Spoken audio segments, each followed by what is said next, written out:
குறுகிய கால கடன்களுக்கான வட்டி விகிதத்தில் எவ்வித மாற்றமும் இல்லை என ரிசர்வ் வங்கி கவர்னர் சஞ்சய் மல்ஹோத்ரா தெரிவித்துள்ளார். ரிசர்வ் வங்கியின் நிதி கொள்கை குழு ஆலோசனை கூட்டம் செப்டம்பர் 29 முதல் 3 நாட்கள் மும்பையில் நடைபெற்றது. கூட்டத்தை தொடர்ந்து பேசிய ரிசர்வ் வங்கி கவர்னர் சஞ்சய் மல்ஹோத்ரா ரெப்போ வட்டி விகிதம் எந்த மாற்றமும் இல்லாமல் 5.5% தொடரும் என அறிவித்தார். After a detailed assessment of the evolving macroeconomic conditions and the outlook, the MPC voted unanimously to keep the policy repo rate unchanged at 5.5%.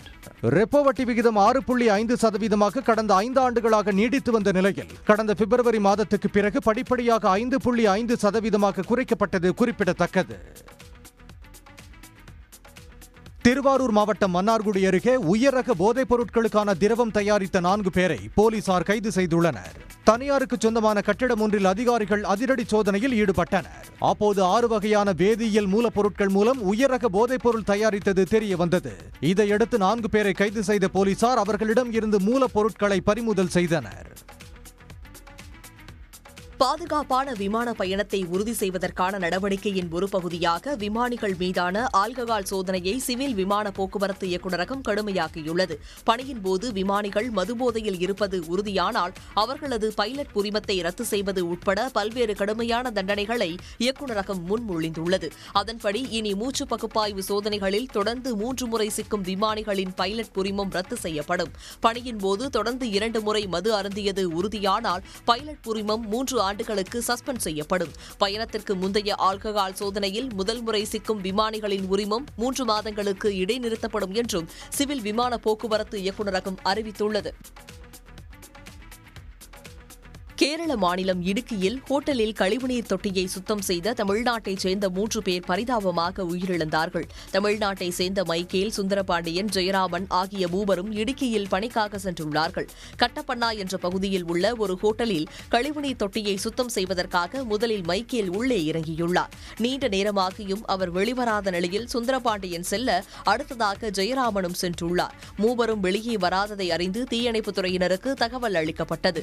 இந்நிலையில் கழிவுநீர் தொட்டியை சுத்தம் செய்ய சென்ற மூவரும் மூச்சு திணறி உயிரிழந்த நிலையில் சடலமாக மீட்கப்பட்டார்கள். இது தொடர்பாக போலீசார் தீவிர விசாரணை நடத்தி வருகின்றனர். தேனி மாவட்டம் கம்பம் சுற்றுவட்டார பகுதியில் விளைச்சல் இருந்தும் செண்டுப்பூக்களுக்கு போதிய விலை கிடைக்காததால் விவசாயிகள் வேதனை அடைந்துள்ளனர். கம்பம், கூடலூர், காமைய கவுண்டன்பட்டி, சுருளிப்பட்டி, குள்ளப்ப கவுண்டன்பட்டி மற்றும் பல கிராமங்களில் செண்டுப்பூ சாகுபடி செய்யப்பட்டுள்ளன. பண்டிகை நாட்கள் தொடர்ந்து வருவதால் நல்ல விலை போகும் என்று எதிர்பார்க்கப்பட்ட நிலையில் செண்டுப்பூக்களுக்கு போதிய விலை கிடைக்கவில்லை என விவசாயிகள் வேதனை தெரிவித்துள்ளனர். ஓணத்துக்கு பார்த்தோம், ஓணத்துக்கு விலை வைக்கல, விநாயகர் சதுர்த்திக்கு மட்டும்தான் விலை வித்துச்சு, ஆயுத பூஜைக்கு விலை வைக்க மாட்டேது. 80, 100, 120 போகுது. ஒரு 250 ரூபாய் 200 ரூபான்னு போனால் கொஞ்சம் கட்டுப்படி ஆகும். கூலி ஆளுகளுக்கே கொடுக்க முடியல. கொஞ்சம் கை நஷ்டம் வருது. கொஞ்சம் விலை கூடுனா கொஞ்சம் பரவலாமல் இருக்கும். ஆளுகளுக்கே சரியா போகுது. இந்த ஆண்டு பெய்த மழை மற்றும் வெயிலால் செண்டுப்பூக்கள் செடிகளிலேயே கருகியுள்ளன. இதன் காரணமாக செண்டுப்பூக்கள் விளைச்சல் பாதிக்கப்பட்டுள்ளதாகவும் விவசாயிகள் கூறியுள்ளனர். திருச்செந்தூர் அருகே குலசேகரன்பட்டினம் தசரா விழாவில் கஜலட்சுமி திருக்கோலத்தில் முத்தாரம்மன் வீதி உலா வந்ததை பல்வேறு ஊர்களிலிருந்து வந்த ஆயிரக்கணக்கான பக்தர்கள் சுவாமி தரிசனம் செய்தார்கள். தசரா திருவிழாவின் 8ஆம் நாளான நேற்றிரவு சிறப்பு தீப ஆராதனையுடன் கமல வாகனத்தில் கஜலட்சுமி திருக்கோலத்தில் முத்தாரம்மன் எழுந்தருளினார். பக்தர்கள் குரவன், குரத்தி, காளி, கிருஷ்ணர் போன்ற வேடங்கள் அணிந்து நேர்த்திக்கடன் செலுத்தினார்கள்.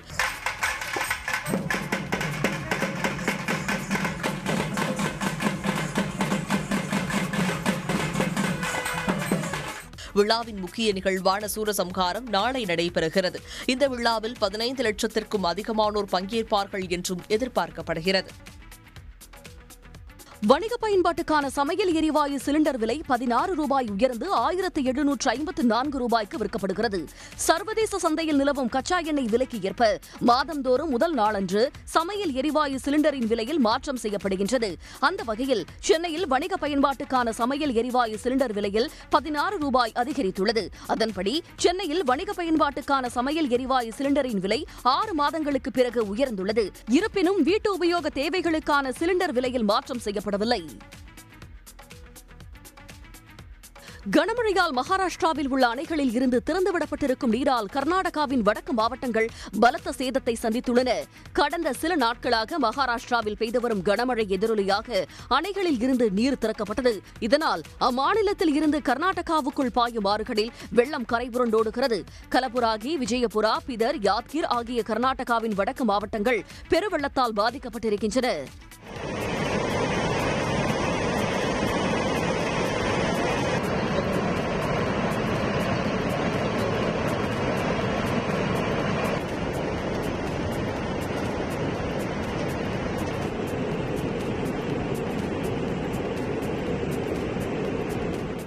விஜயபுராவில் மேம்பாலங்களை தொட்டவாறு பாய்ந்தோடும் வெள்ளம் ஆயிரக்கணக்கான ஏக்கர் பரப்பளவிலான விளைநிலங்களை மூழ்கடித்துள்ளது.